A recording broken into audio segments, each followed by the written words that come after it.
अभी अभी इसका ईएमएफ और करंट के बीच का फेज रिलेशन भी कर लिया था। तो अब आगे बढ़ते हैं और हम लोग को इतना जानना है कि what is it's opposing factor. जैसे कि हम लोगों ने रेजिस्टेंस का सर्किट, प्योरली रेजिस्टेंस सर्किट में, रेजिस्टिव सर्किट में अपोजिंग फैक्टर रेजिस्टेंस देखा। इंडक्टिव सर्किट में हम लोग ने अपोजिंग फैक्टर क्या देखा था? Inductive reactance. यहाँ पे हम लोग क्या मिलेगा? Capacitive reactance. अब ये कैपेसिटिव रिएक्टेंस कैसे निकालेंगे इसको देखते हैं।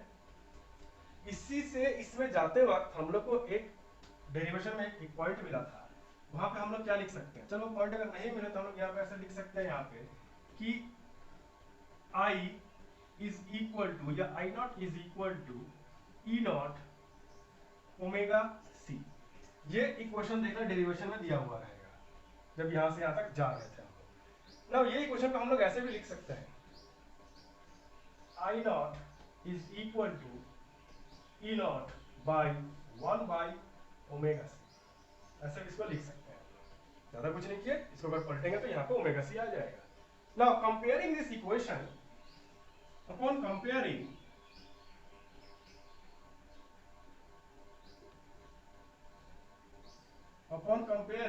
with V equal to I R यानी ओम्स लॉ, यहां से भी अगर इसको हम इस रूप में लिखते हैं I is equal to V by R, तो ये एक्सप्रेशन हमको ये बताता है कि जो डिनोमिनेटर में रहता है that is the opposing factor which opposes the flow of current. तो जाहिर सी बात है, कंपेयरिंग दिस टू इक्वेशंस हम लोग क्या लिख सकते हैं कि the opposing factor, current opposing factor, अब करंट अपोजिंग फैक्टर यहाँ पे हो जाएगा 1 by omega C.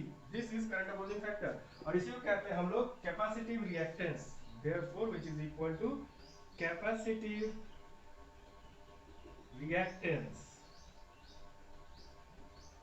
capacitive reactance which is known as XC and this is equal to 1 by omega C। याद है ना? तो this is our opposing factor which is capacitive reactance and which is equal to 1 by omega C। अब जब इसको compare करें हम लोग किस तरह से डिपेंड करता है, तो capacitive reactance XC 1 by C को ऐसे रखते हैं, ओमेगा पे लिख सकते हैं 2 pi f। यहाँ से 1 by C 2 pi को अगर कांस्टेंट कर दिए, यहाँ पे प्रोपोर्शनलिटी एस्टैब्लिश कर सकते हैं हम लोग। That means capacitive reactance is inversely proportional to frequency. इसका मतलब अगर फ्रीक्वेंसी बढ़ता है तो कैपेसिटिव रिएक्टेंस घटता है। अब एसी और डीसी में अगर हम लोग देखें तो एसी करंट डीसी करंट में फ्रीक्वेंसी बहुत ही कम होता है, यानी अगर यहाँ पे डीसी अगर एफ 0 दे दिया, frequency in DC is 0, that means capacitive reactance must be infinity, infinite तक ये पहुंच जाएगा बढ़ के, ये घट के 0 हो गया तो ये बढ़ के इनफिनिट पहुंच जाएगा। That means capacitance blocks DC. तो यहां से हम लोग कह सकते हैं कि capacitive reactance blocks DC whereas it allows AC, क्योंकि जब एसी फ्लो करवाएंगे तो एसी का यहाँ पे फ्रीक्वेंसी क्या होगा? बढ़ेगा। जैसे ही फ्रीक्वेंसी बढ़ेगा तो कैपेसिटिव रिएक्टेंस क्या हो जाएगा? घट जाएगा। जब अपोजिंग फैक्टर घट जाएगा तो करंट वो आराम से अलाउ करेगा। That means it allows AC.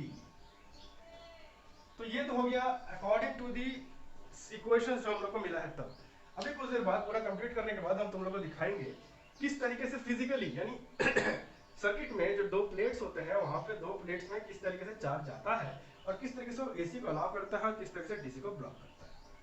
तो फिलहाल तो ये हो गया हमारा अपोजिंग फैक्टर उसका कहानी। अब बच गया इसका पावर।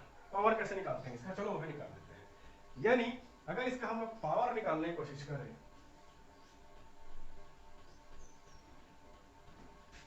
तो पावर इसका कैसे निकालेंगे? अच्छा, यहाँ पे एक चीज याद रखना, ये जो कैपेसिटिव रिएक्टेंस दिख रहा है, कैपेसिटिव रिएक्टेंस का यूनिट भी बिल्कुल ओम के बराबर ही होता है। इसका एसआई यूनिट इज ओम। जितने भी ऑपोजिंग फैक्टर है, चाहे वो रेजिस्टेंस हो, चाहे वो रिएक्टेंस हो, चाहे वो इंपीडेंस हो, सबका एसआई यूनिट ओम ही रहेगा। अगर बताना भूल गए तो याद रखना, सबका ये एसआई यूनिट जो है वो ओम ही रहेगा। चलो इसका पावर निकालते हैं। तो पावर कैसे लिखेंगे?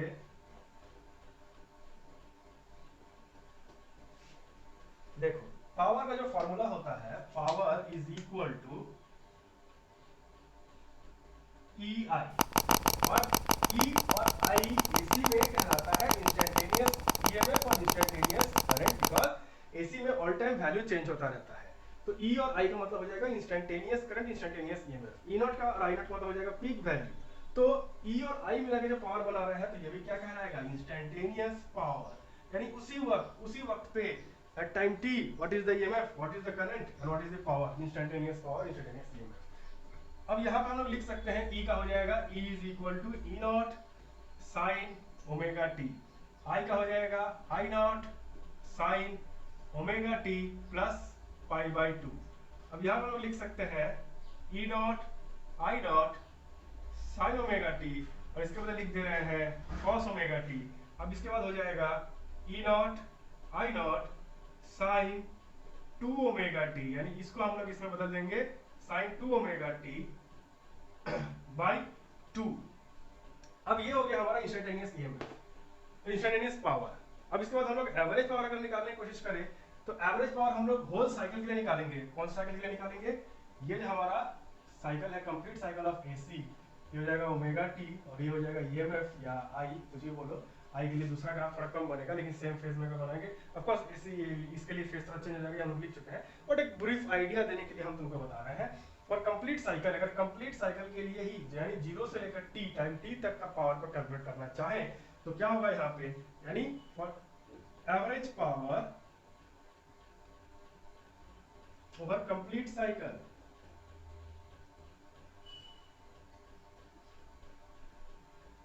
Average power over complete cycle, average power over complete cycle के लिए हम लोग क्या करते हैं, P average is equal to integration from 0 to t P instantaneous power, instantaneous power को 0 से t तक इंटीग्रेट कर देते हैं। अब अगर इसको लिखते हैं तो ये क्या होता है, देखो, this means integration 0 to t E not I not sine 2 omega T by 2 dt यहाँ पे डायरेक्ट लिख सकते हो, अगर नहीं तो यहाँ पे लिखना पड़ेगा हम लोग को dt और dt, एक्स्ट्रा हम लोग ऐड कर दिए dt ताकि कट के सेम ही आ जाए यहाँ पे, और वो dt यहाँ पे ऐड करने के कारण इंटीग्रेशन में भी ये काम करेगा। अब इसी को हम लोग ऐसे लिख सकते हैं, P average is equal to integration from 0 to t E naught I naught by 2 sine 2 omega t dt divided by integration from 0 to t dt। अब इसका इंटीग्रेशन कैसे आएगा, पिछले टॉपिक्स में ही हम तुम लोगों को बता दिए थे sin 2 ओमेगा t dt का इंटीग्रेशन क्या होता है, काफी डिटेल एक्सप्रेशन था वहां पे देख लेना। sin 2 ओमेगा t dt का जो वैल्यू होता है वो होता है 0, यानी अगर 0 मल्टीप्लाई करेंगे तो ये पूरा चीज 0 हो जाएगा। इसको अगर हम लिखे इस तरीके से, integration 0 to t E not I naught को बाहर निकाल देकर हम लोग E not I naught by 2, और इधर आ जाएगा sin 2 omega t dt by t।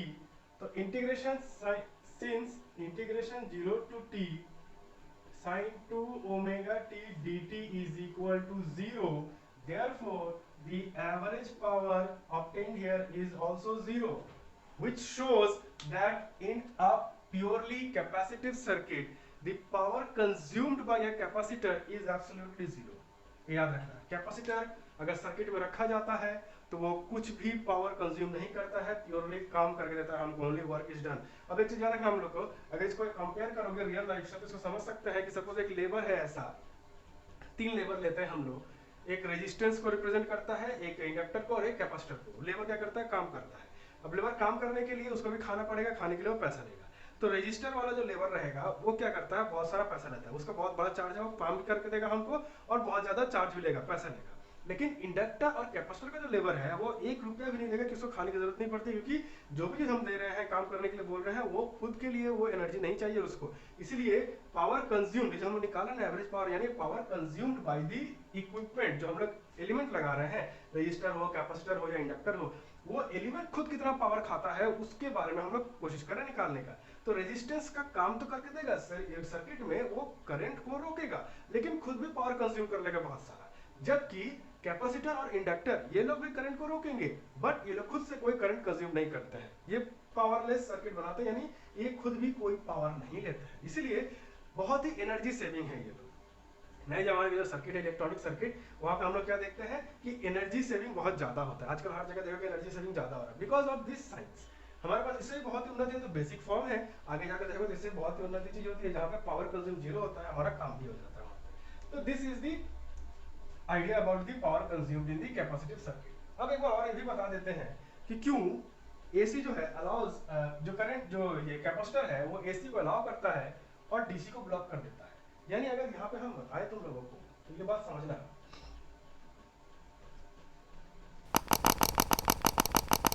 Capacitor जो है this allows AC but it blocks DC. तो मान लो एक अगर सर्किट बना रहे हैं हम लोग, तो अगर एक सर्किट लगा के रखे हैं ऐसे करके, एसी नहीं ये काम करते हैं डीसी, क्या करता है, इट ब्लॉक्स डीसी। तो अगर डीसी लगाते हैं तो देखो क्या होता है, अगर एक डीसी सप्लाई लगाए तो यहां से करंट क्या होगा, इधर जाएगा। अब ये जो positive terminal of the battery, positive terminal of the battery जब यहां से करंट भेजना शुरू करता है, that means flow of electron किधर से होगा, उल्टा डायरेक्शन में होगा। That means the electrons are starting flowing in the opposite direction. तो हम यहां पे क्या कह सकते हैं कि इलेक्ट्रॉन का फ्लो कैसे हो रहा है, इलेक्ट्रॉन इस तरफ से फ्लो कर रहा है, यानी यहां से इलेक्ट्रॉन निकल के इसमें आ रहा है, तो इसका चार्ज क्या हो जाएगा, पॉजिटिव चार्ज हो जाएगा पूरा। अब इस साइड की देखते हैं, तो इस साइड में करंट इधर जा रहा है, तो यहाँ पे क्या होगा, करंट इस तरफ आएगा, because current flows towards the negative terminal. तो करंट अगर इस तरफ फ्लो कर रहा है, स्टार्टिंग की बात कर रही है, सब समझ रहा है, अगर करंट इस तरफ फ्लो कर रहा है दैट मींस इलेक्ट्रॉन इस तरफ फ्लो कर रहा होगा, और ये नेगेटिव टर्मिनल है बैटरी का, यहाँ पे इलेक्ट्रॉन भरमार है, तो यहाँ से इलेक्ट्रॉन फ्लो करके यहाँ पे आ रहा है, तो इसका चार्ज जाएगा नेगेटिव। तो स्टार्टिंग में जैसे ही हम लोग कनेक्ट करते हैं तो करंट फ्लो होना शुरू करता है, करंट फ्लो होता है। ऐसा ग्राफ अगर बनाएंगे तो क्या होगा, V वर्सेस I की अगर हम लोग बात कर दें, V वर्सेस I की अगर हम लोग बात करें यहाँ पे, तो करंट स्टार्टिंग में फ्लो होना शुरू करेगा। V किसका V है, ये voltage across the capacitor, voltage across the capacitor बढ़ना शुरू करेगा। कब तक बढ़ेगा, जब तक इसका वोल्टेज इसके वोल्टेज के बराबर नहीं हो जाता, इसका पोटेंशियल डिफरेंस इसके पोटेंशियल डिफरेंस के बराबर नहीं हो जाता। According to the formula Q is equal to CV, Q naught is the maximum charge and V naught is the maximum potential attained। V naught अगर V naught इसके बराबर हो गया, वोल्टेज ये जो सप्लाई कर रहा है, ये में ये जो दे रहा है, इसके बराबर इसका अगर वोल्टेज हो गया तो चार्जिंग स्टॉप्स। तो हम लोग क्या देखेंगे कि स्टार्टिंग में पूरा खाली है और ये चार्ज से भरना शुरू किया, चार्ज जब भर रहा है तो यहाँ से जब करंट भेज रहा है तो यहाँ से करंट इसको आ भी रहा है। तो इन दैट केस देखेंगे स्टार्टिंग में करंट क्या हो रहा है, इसमें है, धीरे धीरे इसका चार्ज क्या हो रहा है, बढ़ना शुरू कर रहा है, धीरे धीरे चार्ज बढ़ना शुरू कर रहा है, तो इसका पोटेंशियल भी क्या हो रहा है, बढ़ना शुरू कर रहा है, इसके करीब आना शुरू कर रहा है। तो जैसे जैसे पोटेंशियल बढ़ना शुरू करता है तो देखते हैं ग्राफ अप्रोचेस अ स्लोप, इस तरीके का स्लोप। और एक बार ये पूरी तरीके से चार्ज हो गया, then no more flowing of current happens there, यानी इसका पोटेंशियल पूरी तरीके से सप्लाई बैटरी या सेल का पोटेंशियल के बराबर हो जाता है, and then at that point the flow of current stops. तो अगर हम लोग सर्किट में गैल्वेनोमीटर लगा के चेक करेंगे तो हम लोग को दिखेगा कि the flow of current stops after a while. तो हम लोग यहाँ पे क्या क्या दिखेगा कि स्टार्टिंग में करंट फ्लो किया फिर रुक गया। लेकिन वहीं अगर हम लोग एसी लगा दें इसके बदले, तो अगर एसी लगाएंगे तो क्या होगा, समझो, हम मिटाने में यही बता रहे हैं। अगर एसी लगाएंगे तो एसी पहला हाफ में क्या करेगा, पहला हाफ में ये चीज करेगा, इसको पॉजिटिव करेगा, इसको नेगेटिव करेगा। दूसरा हाफ में क्या होगा, इसका पोलैरिटी चेंज कर जाएगा, पोलैरिटी चेंज कर जाएगा तो वो इसमें अब पॉजिटिव भरने की कोशिश करेगा, इसमें नेगेटिव भरने की कोशिश करेगा। लेकिन इसमें तो पहले से ही नेगेटिव है, इसमें जब पॉजिटिव भरेगा तो इसको क्या करना पड़ेगा, और पॉजिटिव भरेगा। यानी जब हम पॉजिटिव भरेंगे, यानी इसको समझना अच्छे से, पहले हम इसमें क्या करते हैं, नेगेटिव भर चुके हैं, नेगेटिव भर दिए तो इसमें जब पॉजिटिव भरेंगे तो ये पहले क्या होगा, न्यूट्रल होगा, जीरो में आएगा, फिर वहां से पॉजिटिव भरना शुरू करेगा। तो इसको जब पॉजिटिव कर रहे हैं इसका मतलब क्या कर रहे हैं, इसको डिस्चार्ज कर रहे हैं हम लोग। तो जब डिस्चार्ज करेंगे तो क्या करेगा, उल्टा करंट जिधर से लिया था उधर दे देगा। तो जब इसमें एसी लगाए हैं तो एसी का एक साइकिल जब इसको चार्ज करेगा तो एसी का दूसरा साइकिल इसको डिस्चार्ज करेगा, पहले डिस्चार्ज करेगा फिर उसके बाद चार्ज करेगा अपने उस डायरेक्शन।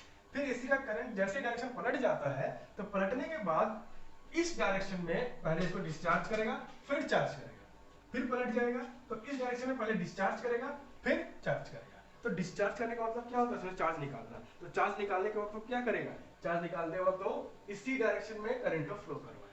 दैट मींस करंट हमेशा फ्लो करेगा एसी में, चार्जिंग डिस्चार्जिंग साइकिल के कारण। डिटेल में नहीं जा रही तो समझ लो, चार्जिंग डिस्चार्जिंग साइकिल के कारण हम लोग क्या करेंगे, देखेंगे कि there is always a current flowing if we supply AC as a source. तो इसीलिए क्या करता है, capacitor allows AC whereas it blocks. इसके अगर डिटेल जानना है तो वही बता देंगे, हमको बताना कोई प्रॉब्लम नहीं है। अगर डिटेल जानना होगा तो बता देंगे किस तरीके से एसी को ये अलाउ करता है और डीसी को ब्लॉक करता है। But for class 12 syllabus this is enough. तो ये रहा हमारा पूरा कैपेसिटर का कहानी। इसके बाद हम लोग क्या करेंगे, एलसी और एलआर सर्किट भी कर लेंगे। एलसी और एलआर सर्किट का डेरिवेशन तो हमारा सिलेबस में नहीं है, लेकिन उसका रिजल्ट है, तो रिजल्ट डिस्कस करेंगे, हो सकता है डेरिवेशन भी बता देंगे। लेकिन उससे पहले वाला देख लो।